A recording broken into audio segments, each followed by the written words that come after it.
We have breaking news from Santipur Bagan Road this morning, where a major accident occurred.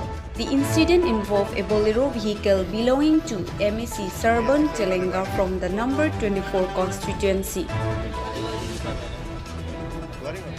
The vehicle was engulfed in flames due to a wiring fault, resulting in its complete destruction. Fortunately, no injuries were reported in the accident. Borpatar police swiftly responded to the scene and the fire brigade was called in to manage the situation.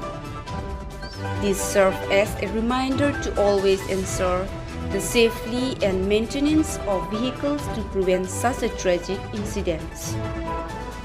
Stay tuned for more update on this developing story. Sidharn Gimre reports Karbi Anglong Times.